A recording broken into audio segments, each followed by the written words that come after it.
Здравейте на всички! Днес е неделя и исках да ви покажа всъщност какво правя в неделя.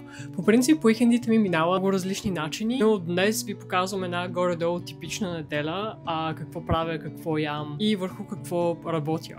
Събудих се някъде към 8 часа, по принцип гледам да си лягам малко по-рано, към 8-9 вечерта най-късно, за да мога да използвам целия уикенд, а не да стана в 12 часа и да нямам време за нищо. Предпочитам да си легна по-рано, да се наспя и днес примерно се събудих в 7:30, нещо такова.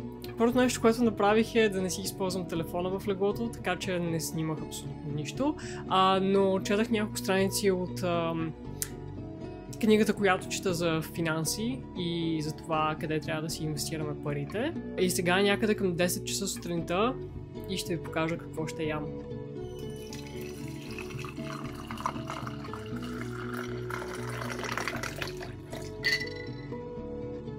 Череши и боровинки, чай и също така съм си направила салата с моркови, киноа, домати, авокадо, киноато е отдолу и сварих 2 яйца.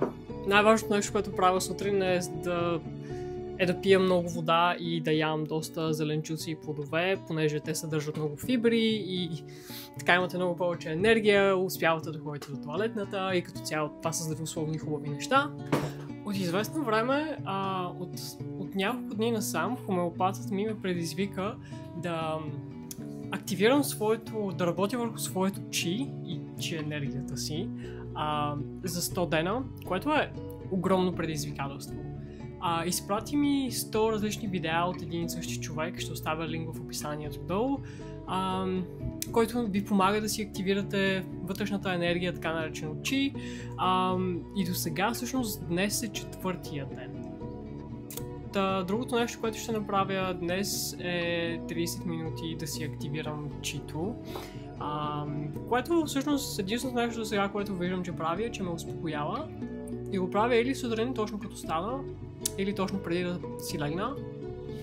Но за сега имам да работя върху доста различни неща, които подготвям за TikTok канала си.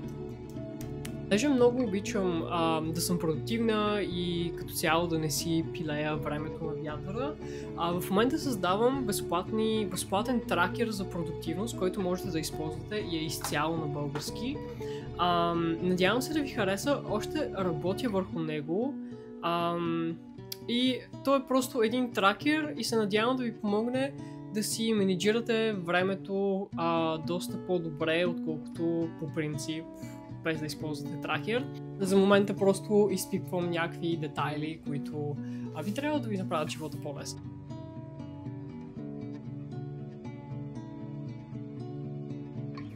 Заваля. В Англия не е валяло от доста време всъщност. Тази година имаме доста топло лято, от сорта на 30 градуса почти, което почти никога не се е случвало. Но се радвам, че най-сетне заваля. Всъщност дъжда много ми харесва, успокояваме. Плюс това дъждовна неделя, не знам, има нещо в цялото това нещо, неделята да ви мине по доста дъждовен начин.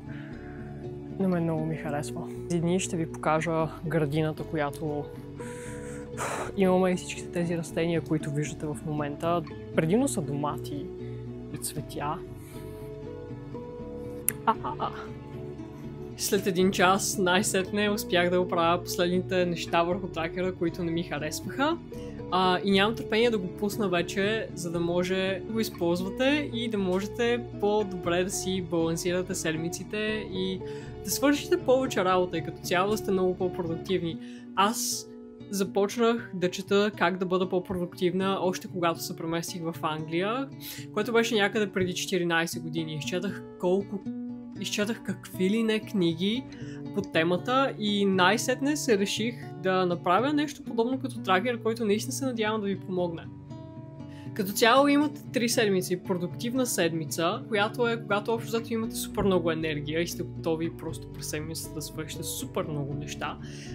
Имате също тракер за балансирана седмица, което е от двете по малко. Смисъл, леко такава релаксираща седмица, където да полагате грижи върху себе си и също така микс с продуктивност. И е някакси така от този тип седмици, които имате така горе-долу някаква енергия. И най-накрая рестартираща седмица. Това е седмицата, която този тип хора, които примерно миналата седмица ви е била супер продуктивна, толкова продуктивна, че чак сте бърнаут, нали, накрая.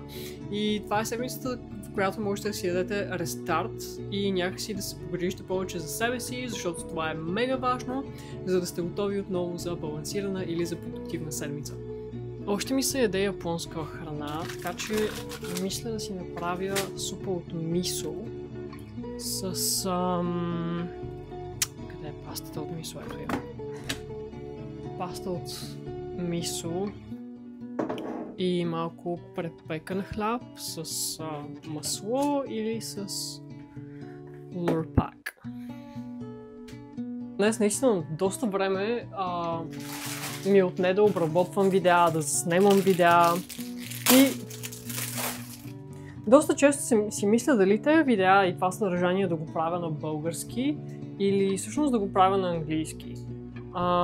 Започнах да го правя на български, понеже някакси това ми идваше отвътре, обаче понякога се чудя и не знам дали огромна част от последователите ми всъщност се интересуват от неща като продуктивност и личностно развитие, финанси и всякакви други такива неща. Наистина не знам дали вие се интересувате от този тип съдържание. Всъщност виждам, че в Англия, примерно, много повече хора се интересуват от този тип съдържание, отколкото в България. И все още се чуя на какъв език да продължавам да правя съдържание и да говоря за неща, които наистина ме вълнуват и ме харесват, като личностно развитие, финанси, продуктивност. Ще се радвам много, ако ми кажете какво е вашето мнение долу в коментарите. Иначе днес използвах тракера ми за продуктивност и всъщност използвах за балансирана седмица, понеже имам някаква енергия и имам неща, които съм мотивирана да свърша. Обаче същевременно ми трябва малко да си почина, защото съм болна. Прибрахме се от Япония и нещо се разболяхме. Може би хванахме някакъв вирус, като прекачвахме полети в Китай. И днес, примерно, успях да свърша доста неща. Заснемах нови видеа, сега в момента снимам видео. Видеята по-рано, които заснехте, бяха за TikTok. Успях всъщност да оправя някакви малки детайли на тракера, който ще пусна в TikTok и който можете, част от тракерите да им, ще можете безплатно да използвате. Много се вълнувам, наистина. Надявам се наистина да ви харесат, защото това е нещо, което обичам да правя. Обичам да си занимавам с продуктивност и да бъда продуктивна и да знам, че защото времето е най-ценното нещо и ако не можете да си използвате времето качествено, както трябва, никога няма да можете да достигнете тези цели. Особено ако нямате дисциплина, защото без дисциплината няма как да сте продуктивни. Защото можете един ден да сте продуктивен, обаче то не е само един ден, то трябва да сте постоянни. И без дисциплина някакси няма как да правите неща, които не ви се правят, а всъщност трябва да направите, за да стигнете до тези, да осъществите тези мечти. Мисля, супата като цяло е доста здравословна и се прави супер лесно. В смисъл, буквално ви трябва просто паста от мисо. В принцип винаги гледам да си имам органични продукти. И просто ви трябва буквално топла вода.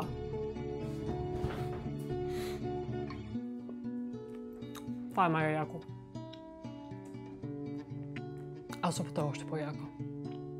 Благодаря ви много, че изгледахте този епизод. До края на вечерта мисля да чета тази книга, Цената на парите, написана от Rob Dix, The Price of Money. Като цяло, книгата е много интересна, понеже наистина разказва за това парите какво са и как всъщност не трябва да спестяваме пари в банковите си сметки, защото цената на парите пада драстично с инфлацията, но всъщност тези пари трябва да ги инвестираме в нещо като злато, понеже цената на златото винаги се дига. Това е един супер, всъщност най-лесният пример, който мога да дам. И планът за тази вечер, понеже навън вали, е да чета още от тази книга и след това да излезем да се разкарам в дъжда. Изчезвам за сега, а с вас ще се видим много скоро. Чао!